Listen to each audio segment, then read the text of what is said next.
Bene, benvenuti a questa ulteriore lezione, la nona del corso.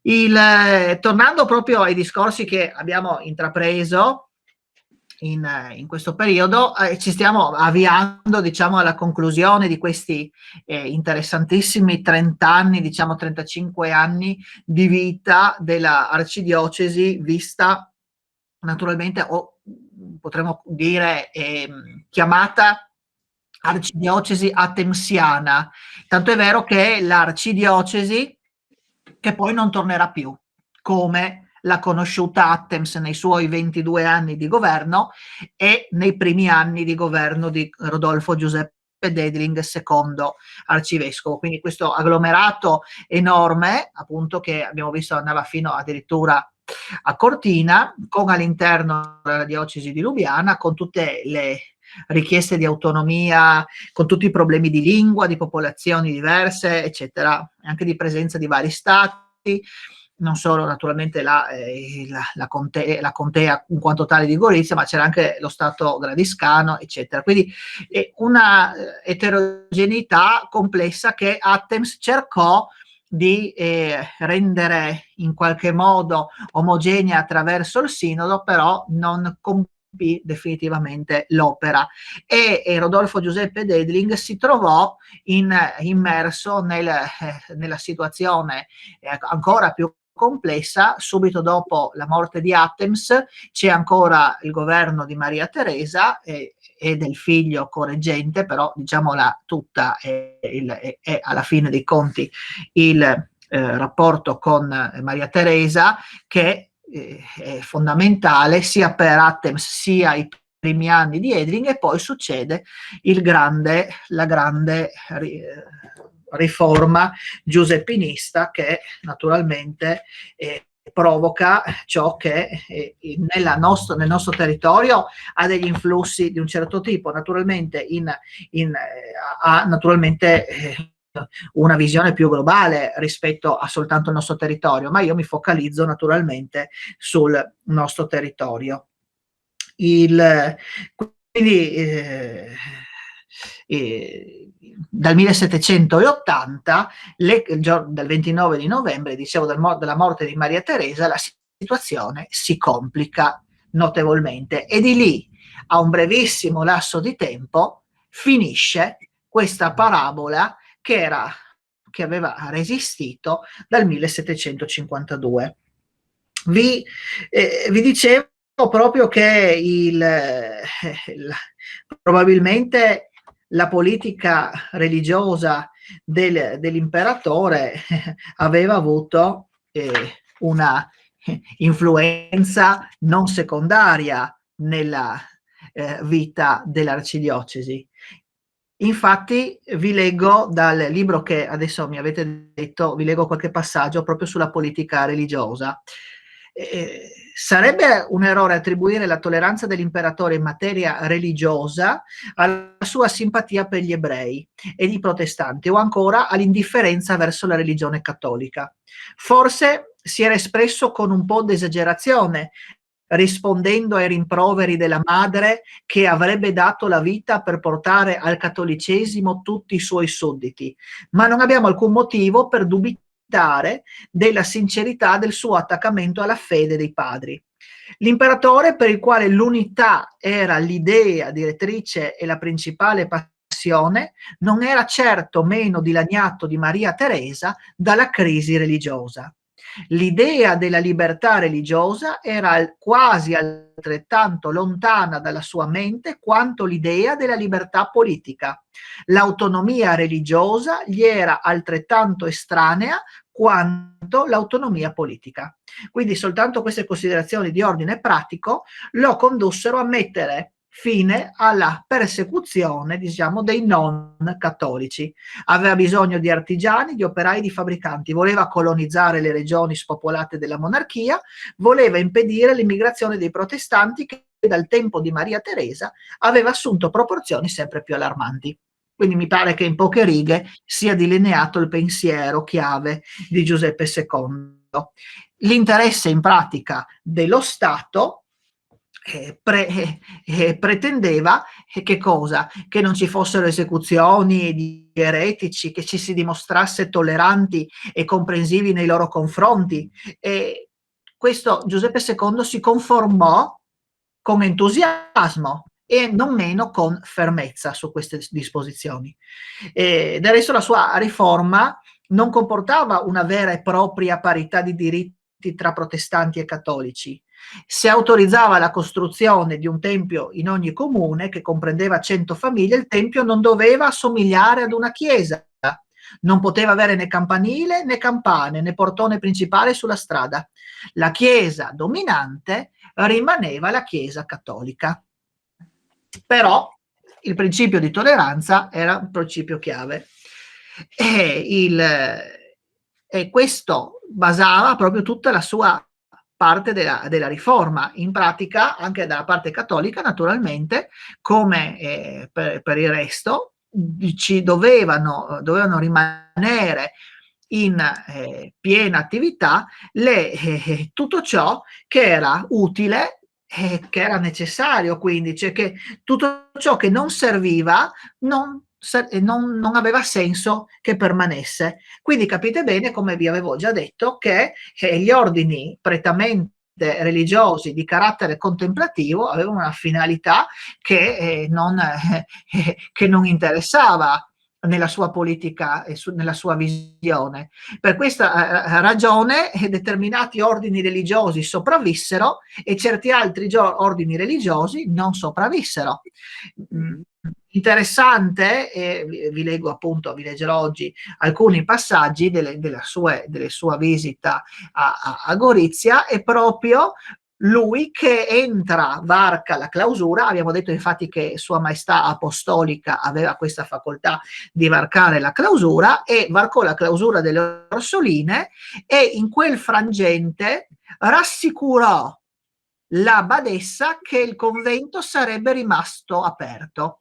E questo è interessante, perché la badessa aveva grande timore che le Orsoline chiudessero dopo un secolo all'epoca di vita in città, proprio per questa sua ragione, diciamo, di riordino, riorganizzazione.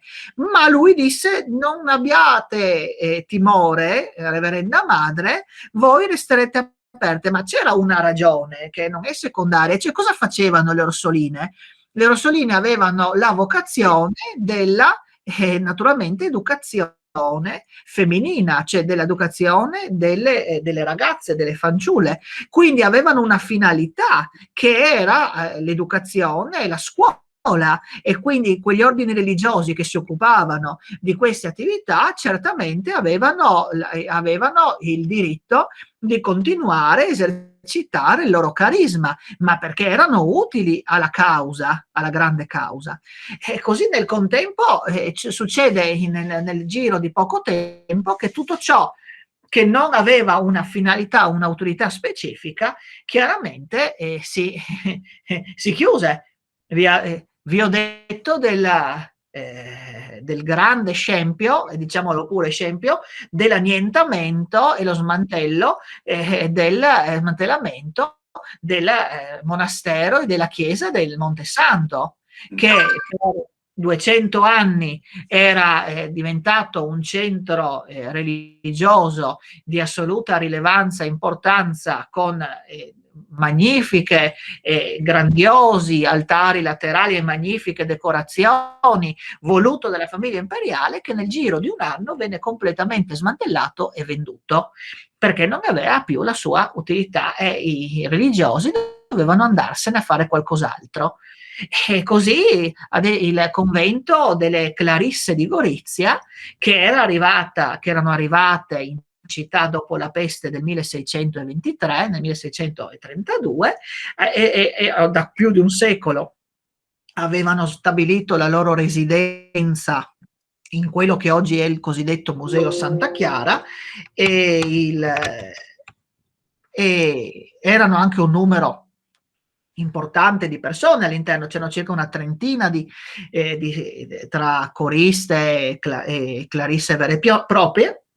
Ebbene, la loro finalità era contemplativa, e nel giro di poche settimane arrivò il decreto imperiale che ne stabilì la chiusura e quindi la dispersione, quindi potevano riversarsi in altri conventi di vita attiva e magari ritirarsi all'interno di questi conventi, continuando a fare le claustrali ma ufficialmente avendo cambiato ordine, oppure dovevano ritornare nelle loro case e magari ritirarsi in casa, come fece una sorella, una suora proprio di Gorizia, che a Gradisca in pratica ritornò a casa sua e mise le grate sulla porta di casa e lì vedeva passare le persone, consigliava, eccetera. Quindi proprio cambiare completamente la propria esistenza.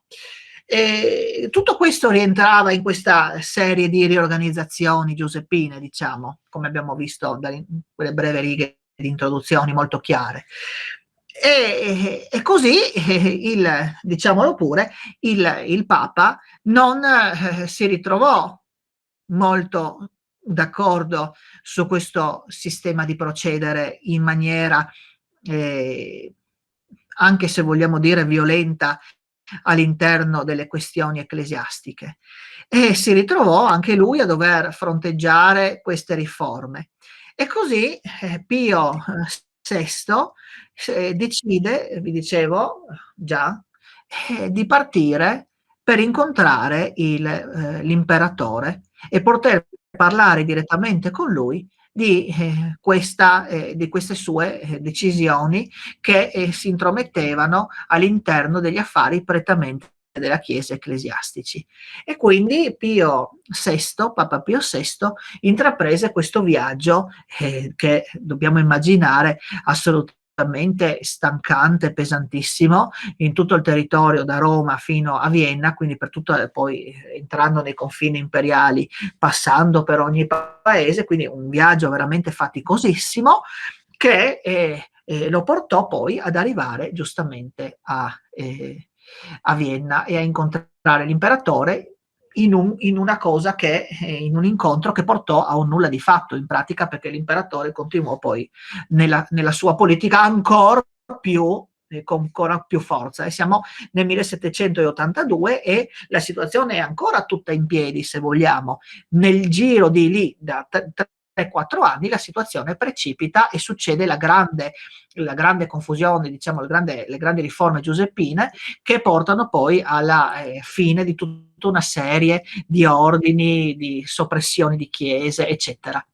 In questo viaggio estenuante che Papa Pio VI intraprende, ci sono tutta una serie di racconti nelle varie città che si ferma, e c'è proprio il racconto anche della città di Gorizia, chiaramente, perché giungendo, quindi passando il confine, giunge anche nella città di Gorizia, nella quale nessun papa aveva mai messo piede. Nei vari racconti il tema di questo nostro chiacchierare è proprio la presenza dei pontefici, quindi lui è il primo pontefice a mettere il piede in città, e che tra l'altro Pio VI dovrà far fronte anche al primo periodo napoleonico, tanto è vero che c'è una famosa pasquinata che dice: un Pio per mantenere la fede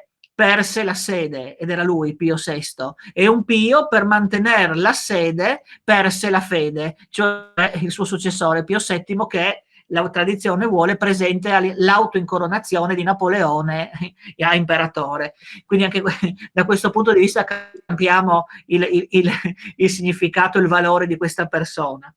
Vi dicevo appunto che questo viaggio è costellato di racconti. Si trovano nelle città in cui passò il Papa queste grandi solennità, questi grandi festeggiamenti per il suo passaggio. Era una rarità assoluta che il Papa si muovesse dalla sede petrina. Potete immaginare in una città ormai della fine del Settecento come la Gorizia, di non grandi dimensioni, comunque facente parte dell'impero, con una dieta provinciale, quello che vuole, ma comunque di piccole dimensioni, che si vede arrivare il pontefice in città. Era veramente un evento di straordinaria importanza. E queste cronache del suo arrivo in città sono documentate dalle Rossoline, proprio da quelle madri che poi resteranno aperte. Uno di quei ordini religiosi che restò poi aperto, infatti. E qui, quando mi dilettavo, diciamo così, a portare le persone a vedere il grande archivio delle Orsoline, che adesso è custodito dall'archivio della Curia Vescovile di Gorizia, quando mi chiedevano di consultare oppure portavo delle persone a vederlo, dei gruppi, facevo delle spiegazioni, facevo vedere una cosa interessante, e cioè che le madri Orsoline, che erano arrivate nel 1672, l'8 aprile, a Gorizia, e vi rimasero fino agli anni 10, 20, diciamo, del XXI secolo, infatti hanno chiuso poco tempo fa, si sono naturalmente trovate in balia di tanti eventi che hanno toccato la storia di Gorizia nei secoli, e quindi si sono ritrovate a una situazione di fedeltà verso, oltre che la Chiesa, naturalmente alla famiglia Asburgo. Il convento era talmente importante e grande che la nomina della badessa avveniva per votazione, ma la votazione doveva essere confermata dall'imperatore. Quindi capite che siamo in una situazione in cui il convento non è di secondaria importanza, non è un convento di piccole dimensioni. La parola della badessa di Gorizia ha il suo valore, il suo peso. E quindi loro si ritrovano a dover ondeggiare nella storia tra la fedeltà alla Casa d'Austria, naturalmente la fedeltà alla Chiesa, come abbiamo detto, e le alterne vicende napoleoniche, eccetera. Ma la fedeltà alla Casa d'Austria è una prerogativa delle Orsoline. E quindi quando portavo proprio questi gruppi a visionare le carte e a leggere i racconti, le narrazioni di questi meravigliosi diari che loro hanno scritto fin dal giorno in cui sono arrivate, si notava una cosa, e cioè che nel tempo le varie superiore abbadesse che si sono succedute alla guida del monastero hanno fatto opera di, diciamo, rilettura, e e come dire, hanno cercato di limare un po' il linguaggio delle cronache originali, soprattutto nell'Ottocento, poiché era cosa che accadeva con una certa frequenza, e cioè che membri della famiglia imperiale fossero ospiti del monastero, che si trovava in centro a Gorizia all'epoca, naturalmente. E non sarebbe stato bene se determinati racconti, diari, scritti dalla veemenza della cronista che viveva quel dato momento storico e fatto storico, fossero capitati nelle mani di qualche membro della famiglia imperiale, poiché qualche giudizio per l'epoca, per il Settecento, e soprattutto con gli occhi ottocenteschi, poteva disturbare i membri della famiglia Asburgo, in quanto la cronista non è che andava giù leggera sulle disposizioni di Giuseppe II, anzi ci sono dei giudizi probabilmente molto audaci per una monaca che viveva negli anni 80 del Settecento. E allora cosa avevano fatto le madri abbadesse che si sono succedute? Spesso e volentieri hanno fatto riscrivere quelle cronache e hanno limato un po' la lingua e i concetti, magari togliendo le frasi più problematiche, senza scrivere altro, ma modificando. Quindi io mi dilettavo di leggere le varie versioni e capire, anche questo interessante dal punto di vista storico, come poi il pensiero si evolve, e di necessità virtù, naturalmente. E quindi diamo in mano, se viene l'Asburgo, il diario, ma lo diamo il diario edulcorato dai commenti della cronista che scriveva in diretta. Poi certe cose proprio non si scrivono, perché non si può dire che l'imperatore non andava bene o quello che faceva dava problemi. E allora la cosa interessante è invece leggere proprio le cronache, quelle originali, quelle non toccate dalla mano successiva diciamo così, della censura, dell'amabile censura ecclesiastica. E allora scrive proprio la cronista, l'11 marzo 1782 alle 11 di notte giunse in Gorizia, questo qui, no scusate, ho sbagliato la pagina, no, l'11 marzo 1784 giunse di notte a Gorizia l'imperatore, ma questo leggo dopo.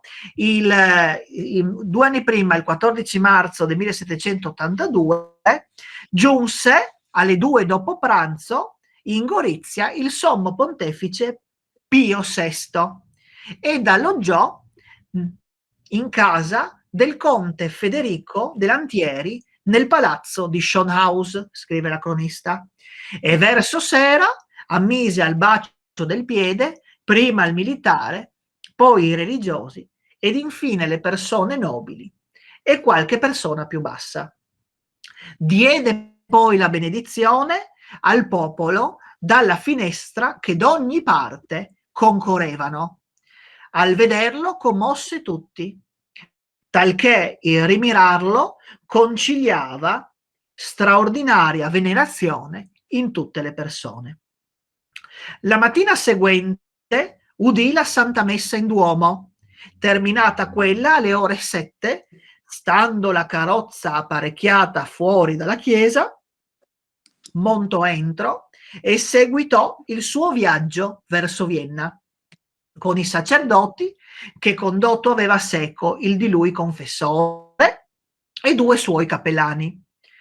Seguitolo Monsignor Nunzio con il di lui segretario. Lo stesso fece Sua Eccellenza Conte Cobens, che vi dicevo, la famiglia Cobens era una famiglia aristocratica dell'altissima aristocrazia goriziana che aveva tutta una serie di avi e di discendenti e poi dedicati, che si dedicavano alla diplomazia, e aveva una grande entrata a corte, avendo anche dei titoli ereditari. Quindi una famiglia di un livello diciamo superiore per gli standard dell'epoca, come diciamo rapporti con la corte imperiale. Ritornato a Vienna, per tutti i luoghi ove passò suonarono le campane ed entrare ed uscire dalla città o villaggi e gli fecero altri simili onori, eccetto in Gorizia, il che dispiacque a molti. Pensate il commento della monaca, che dappertutto suonavano le campane, non a Gorizia, riflettendo che nell'entrare nei primi confini della Germania ricevuto fu con tanta indifferenza e poca buona grazia. Anche questo non era il caso che venisse eletto ufficialmente da una discendente Asburgo presente in monastero magari a metà dell'Ottocento. Molte carrozze di nobiltà lo seguirono per fargli corte, sino alla prima posta, ed anche molto popolo. Fece questo viaggio, ascoltate bene, con non poco suo comodo, sua santità, per avvocarsi con l'imperatore e impedire, se fosse stato possibile, il piano d'esso fatto riguardo le chiese e l'abolizione di tanti ordini religiosi d'ambo i sessi, ma dopo aver avuto diversi discorsi con esso, non conseguendo quanto desiderava, perciò si restituì a Roma. Quindi il Papa fece questo viaggio sfaticante senza ottenere nessun risultato in pratica, e la monaca lo scrive chiaro, quindi lo scrive anche con una certa con un certo un po' tagliente e anche con un certo puntiglio.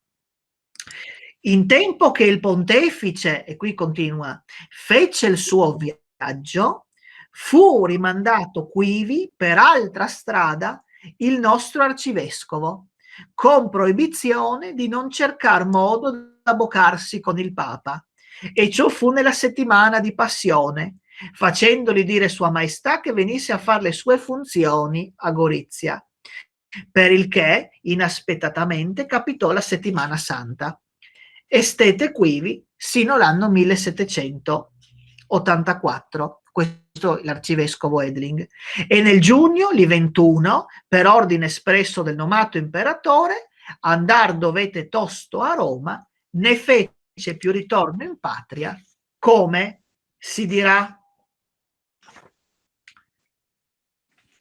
Le monache scrivono anche nelle righe di queste cronache di alcune prescrizioni che l'imperatore dà nei nuovi decreti, e disse: viense poi un ordine imperiale nello stesso anno che i morti non si dovessero più seppellire nelle chiese, ma in cimiterio comune a tutte le qualità di persone, mettendo il cadavere in un sacco e sepolto senza cassa. Questo lo scrivono direttamente, quindi sono testimonianze dirette, non racconti. E poi continuano e dicono: in quest'anno 1785 fu vuotato il convento dei padri cappuccini di Gradisca, di Cormons e dei domenicani di città e villaggi più lontani e che non si sanno. Alcuni di detti padri andarono distribuiti in altri conventi, essendo rimasto qualche uno, alcuni dei giovani furono fatti curati, altri spontaneamente passarono nell'altro stato, quindi diventarono, questo potrebbe essere interpretato, o passarono in altro stato, cioè proprio fisicamente andarono, non so, nella Serenissima, o passarono in altro stato, cioè da ecclesiastici a laici. Questo è un passaggio interpretabile. E lo stesso avvenne qualche tempo dopo per i padri cappuccini di Trieste, come anche i padri di Sant'Antonio e Carmelitani dovettero evacuare i loro conventi e partire da Gorizia. In quest'anno furono levati le chiese e i santuari, tutte le sorti di voti che solevano spendere i divoti nel ricevere quelle guarigioni o altre grazie che desideravano. Quindi in pratica anche qui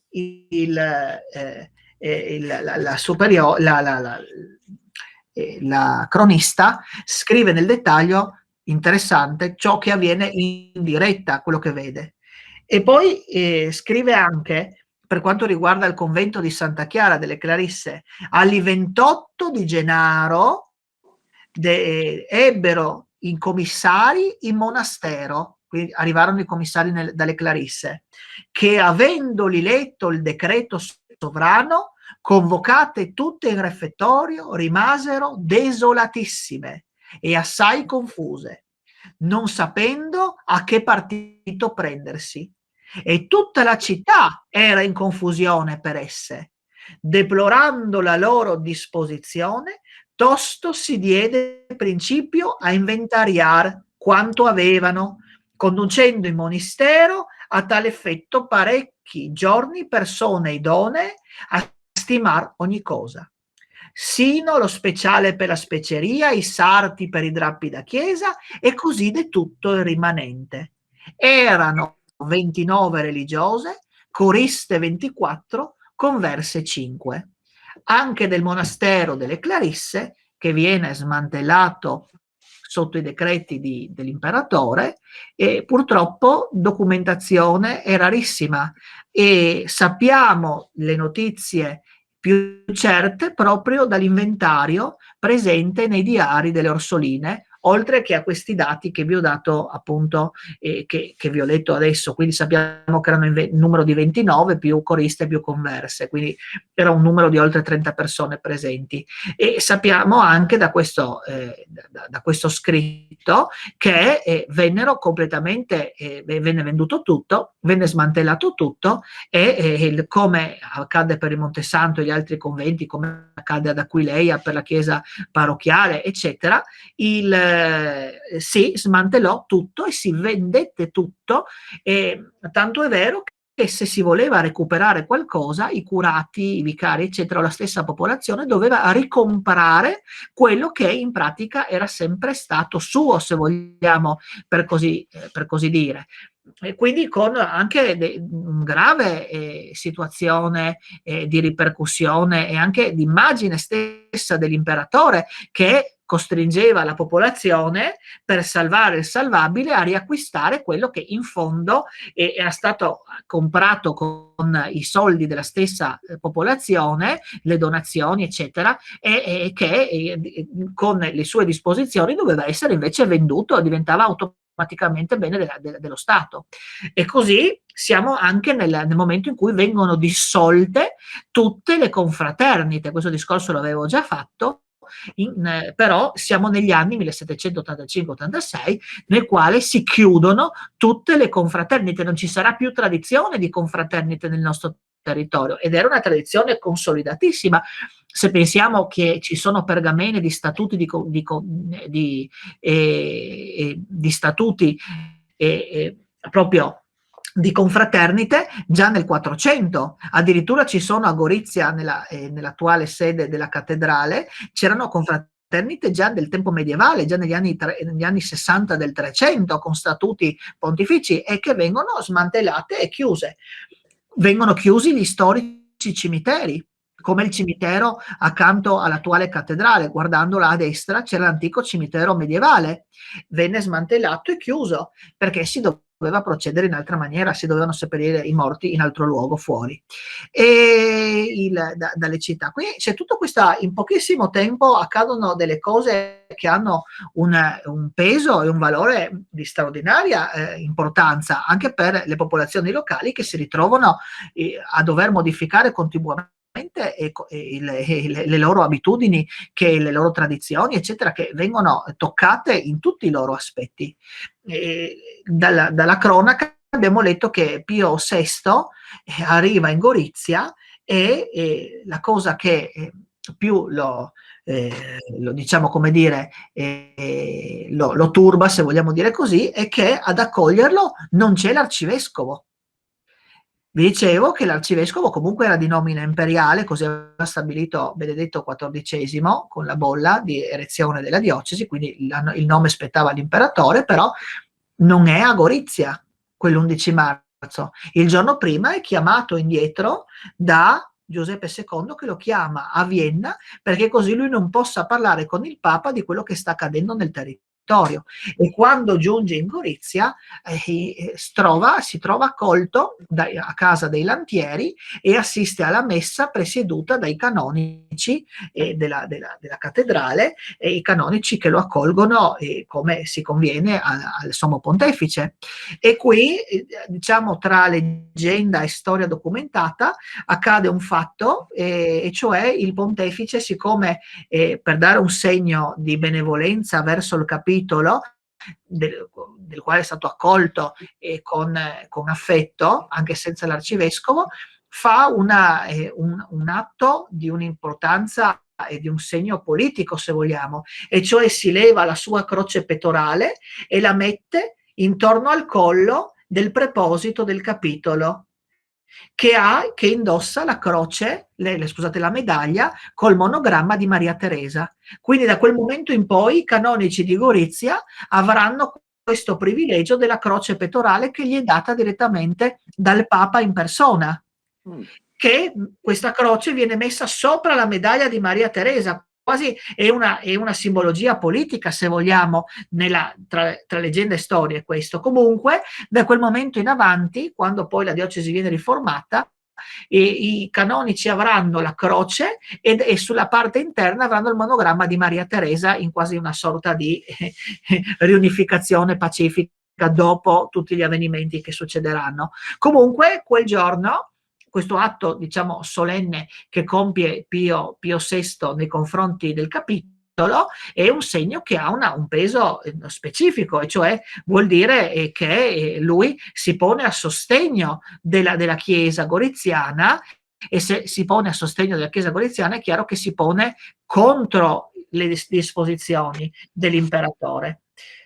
Imperatore che le cronache raccontano essere passato e fermatosi a Gorizia Gradisca per ben 3 volte nella sua esistenza, e nel 1769, nel 1775, e qui siamo ancora sotto il regno di Maria Teresa, e nel 1784.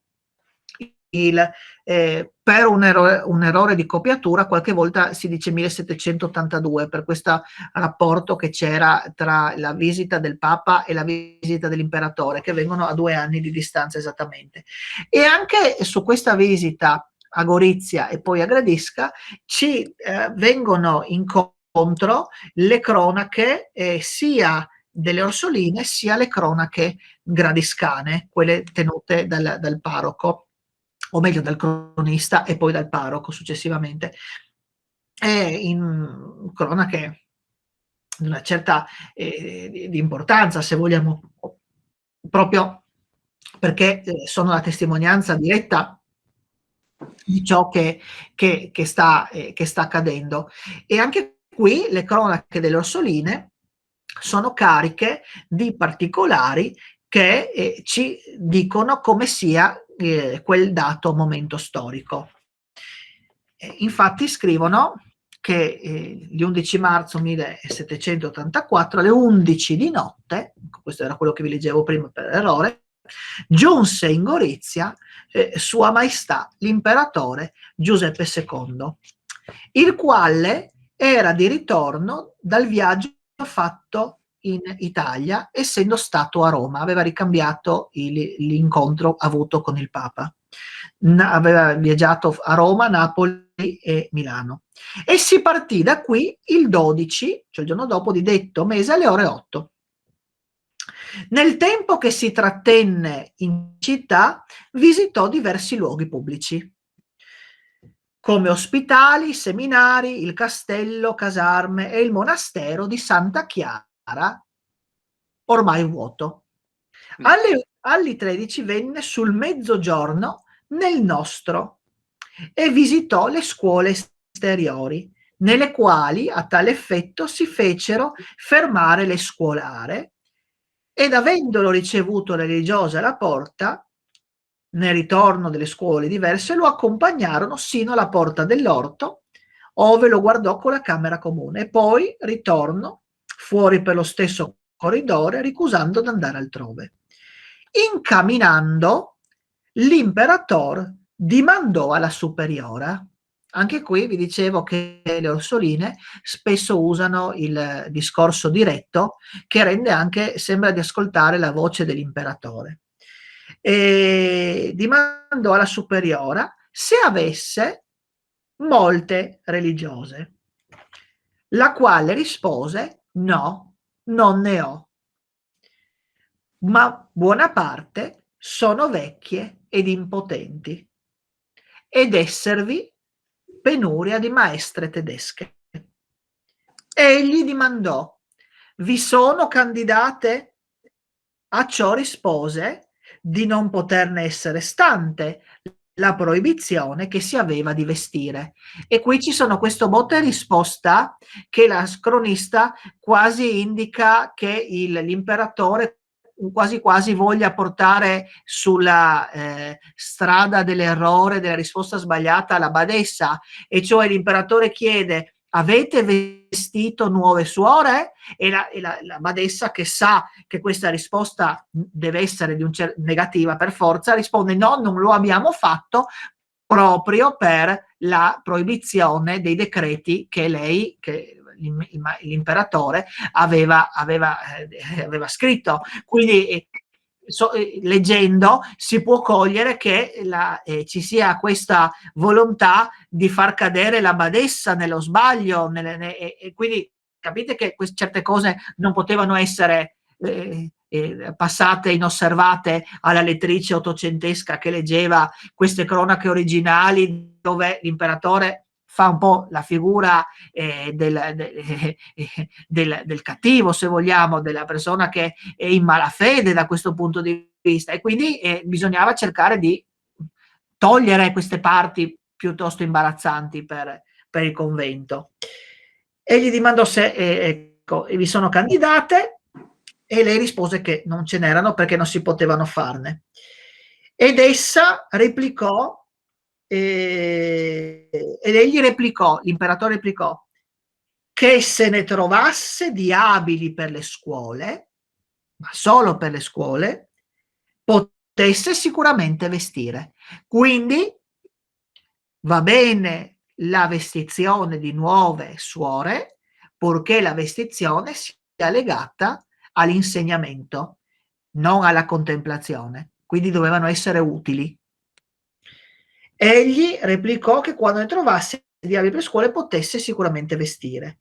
Ed essa replicò, purché potessimo essere sicure di perseverare nel nostro istituto, a cui lui rispose: non avete che temere. Ed avendo la superiora soggiunto se in questo monastero fossimo sicure di restare, egli rispose sì. Anche qui questo discorso particolare tra la superiora e il Giuseppe II, agli occhi ottocenteschi era un dialogo, se vogliamo dire, quantomeno audace, e cioè la badessa che chiede all'imperatore, ed è scritto chiaramente che lei chiede se sia possibile continuare nell'istituto, e lui dice sì, e lei dice ma siamo certi? Quasi lo ribatte di nuovo, non fidandosi dell'imperatore. Queste sono cose che hanno una certa rilevanza, perché non dobbiamo guardarla con gli occhi dell'oggi, dobbiamo ritenere che la badessa era in quel momento in dialogo privatissimo con Sua Maestà Apostolica, e che era davanti a colui il quale in pratica decideva ogni cosa anche dal punto di vista ecclesiastico, era pari del Papa, insomma, e quindi l'audacia di domandare queste cose non fidandosi dell'imperatore. Tutto ciò agli occhi ottocenteschi di chi era venuto dopo poteva apparire una situazione almeno singolare, per non dire forse esageratamente singolare. E in proposito di candidate, disse che scrivessimo alle nostre consorelle degli altri monasteri a ciò si trovassero soggetti idonei. E tutto ci portò gran consolazione. Quindi se non trovavano da vestire, se non avevano insegnanti, potevano chiedere ad altri monasteri avrebbero inviato queste maestre, queste ulteriori sorelle, e quindi si poteva continuare nella vita del monastero. Poi ci sono altre interessanti annotazioni, e cioè entrando in monastero, Sua Maestà aveva seco un generale, un colonnello, il capitano barone Brigido e il prodirettore della scuole normali e qualche altro qui del paese, che gli facevano corte. Era vestito come un semplice cavaliere, con abito di pano fino, turchino scuro. In tempo, quindi era vestito d'azzurro, come se fosse il principe azzurro in pratica.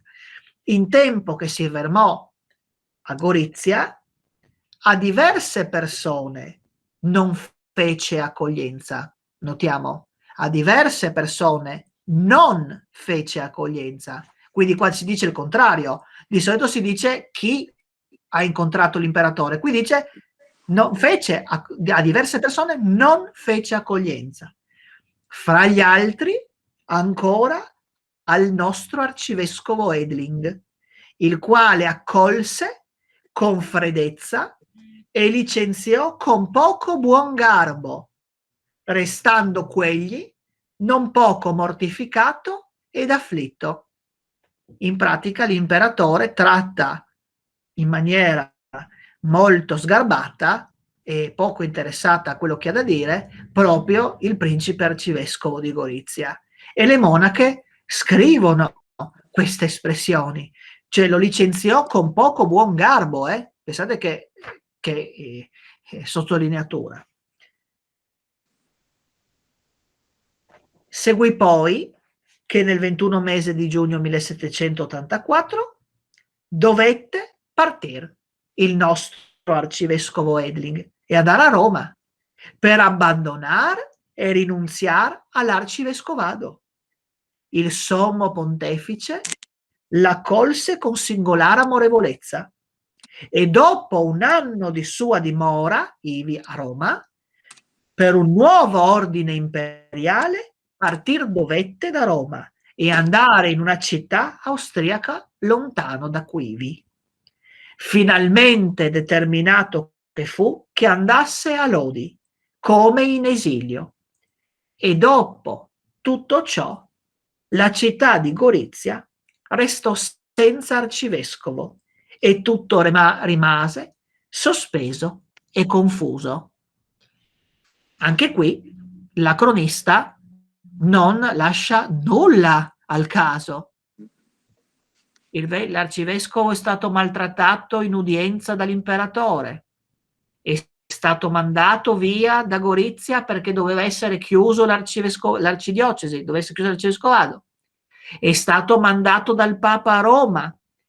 A Roma non poté rimanere, venne richiamato e mandato in un'altra città, come se fosse in esilio, scrivono. E la città di Gorizia rimase sospesa e confusa. Tutto ciò, dalle cronache originali, nelle cronache ottocentesche non troviamo traccia.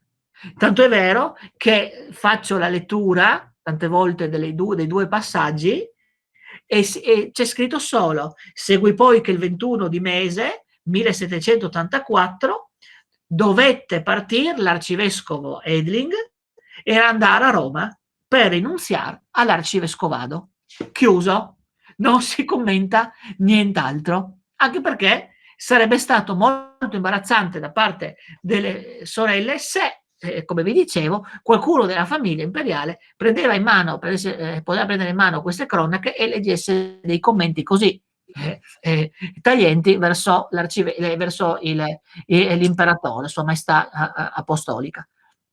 Quindi c'è anche nelle cronache originali c'è tutta una serie di dati molto interessanti che si possono leggere nelle poche righe, anche di più, anche oltre. Ad esempio si nota come l'imperatore varchi la clausura, come vi dicevo appunto Sua Maestà Apostolica, come parli chiaramente all'interno della clausura con la madre abbadessa, come stia attento a chiedere le cose che gli interessano, cioè se tutto era rispettato quello che lui aveva imposto agli ordini religiosi. Quindi c'è tutta una serie di sottolineature più o meno delicate che a una lettura magari così rapida o superficiale non si colgono, ma leggendola nel contesto c'è la cronista sottolinea tutta una serie di cose che effettivamente non vanno, non ultimo che quella che era l'arcidiocesi atemsiana, e qua c'è una frase che dice tutto, doveva essere soppressa.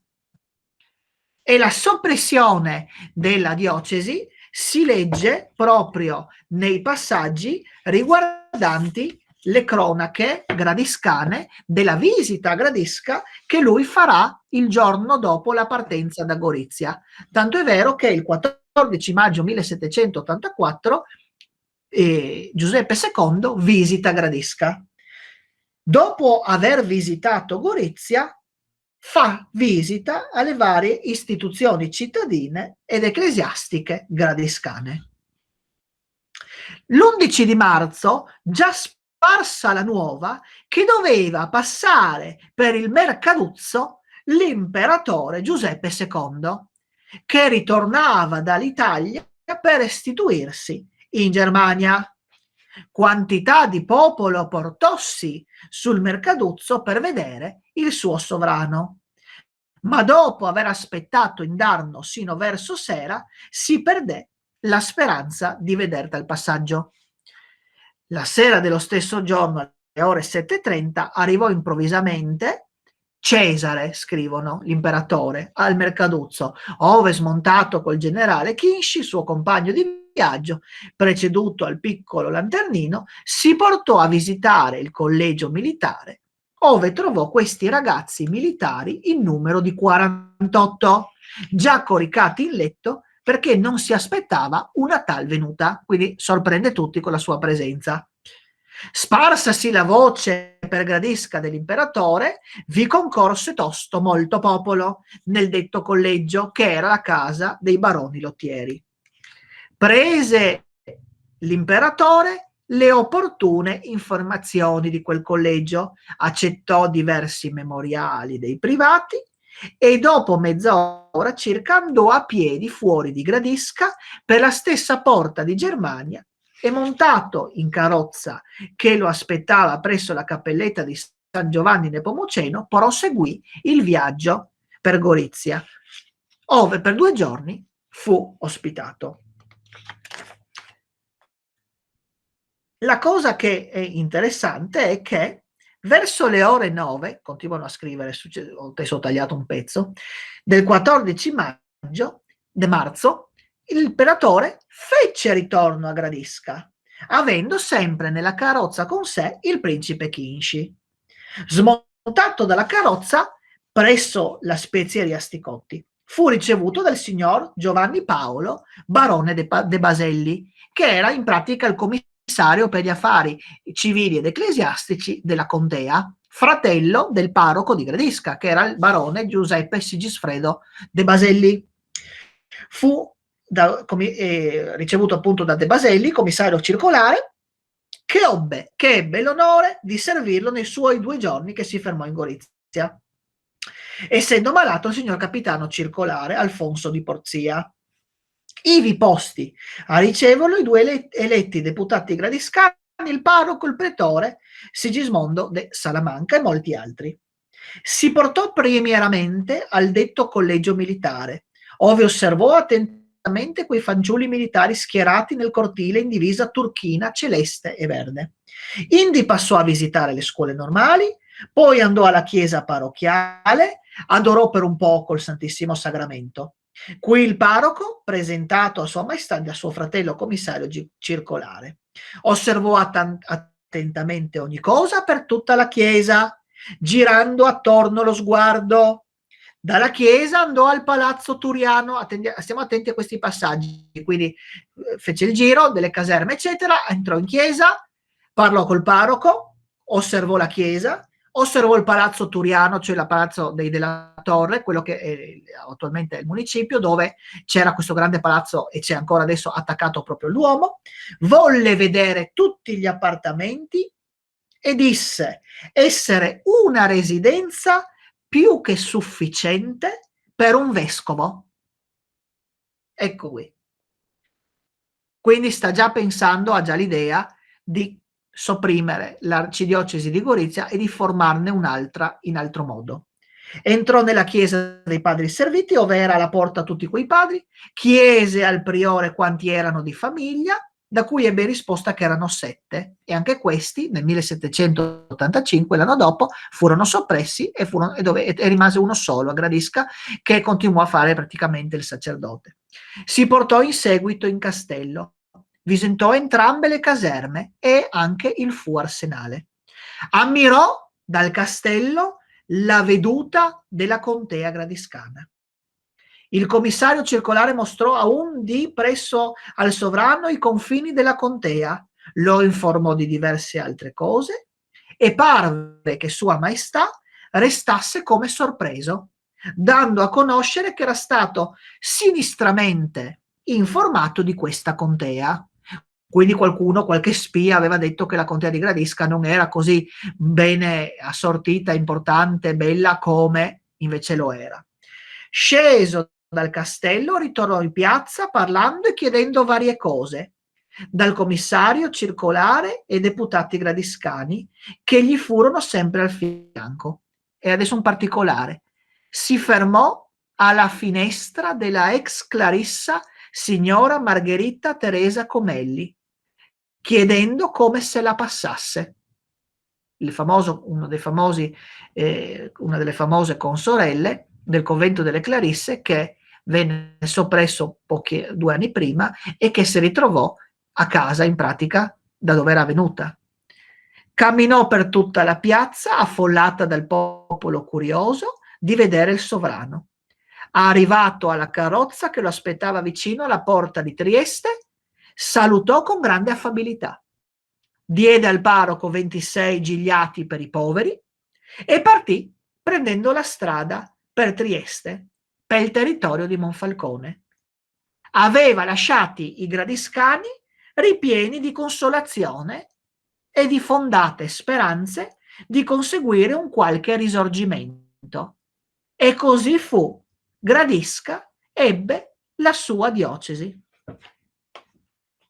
Le famose affermazioni sulla chiesa e sul palazzo Toriano di lì a breve tempo portarono a una fase prima di sospensione e di attesa, diciamo, vacanza della sede goriziana, e poi nel 1788 la soppressione proprio dell'arcidiocesi di Gorizia e, nell'omaggio di quell'anno, la nascita della diocesi di Gradisca, che aveva come suo vescovo quello che fu il vescovo di Trieste, della soppressa diocesi di Trieste, Francesco Filippo dei Conti d'Inzaghi.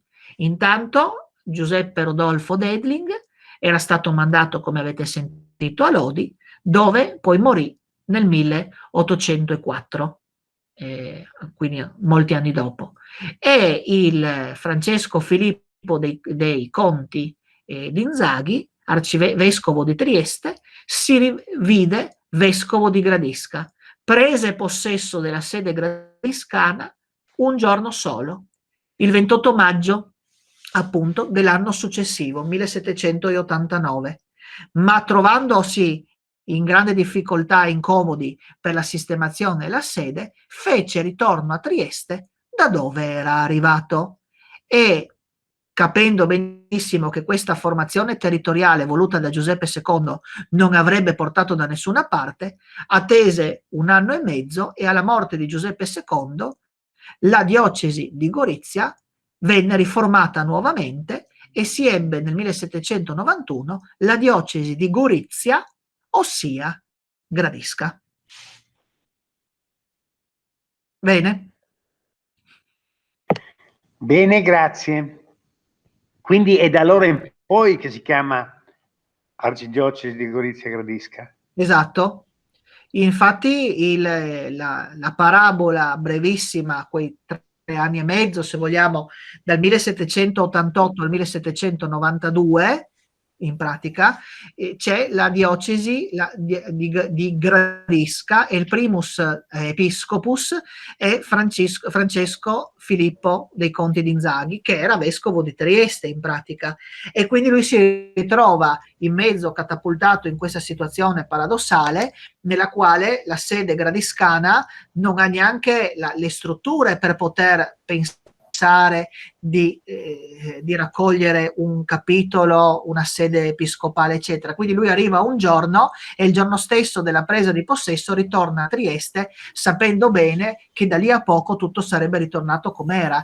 E la cosa che si faceva sempre era quella poi di riproporre l'istituzione precedente, magari modificandola lievemente. Quindi a omaggio di Gradisca nacque la diocesi di Gradisca, di Gorizia, ossia Gradisca, quindi Episcopatus Goriziensis seu Gradiscanus, e così rimase per 200 anni fino al 1988, quando Monsignor Antonio Vitale Bommarco tolse il seu Gradiscanus e riuscì ad ottenere una sede titolare a Gradisca, tanto è vero che a Gradisca c'è il vescovo titolare di Gradisca, c'è l'arcivescovo titolare di Gradisca, ma fino a Bommarco il titolo era arcivescovo metropolita di Gorizia, ossia Gradisca.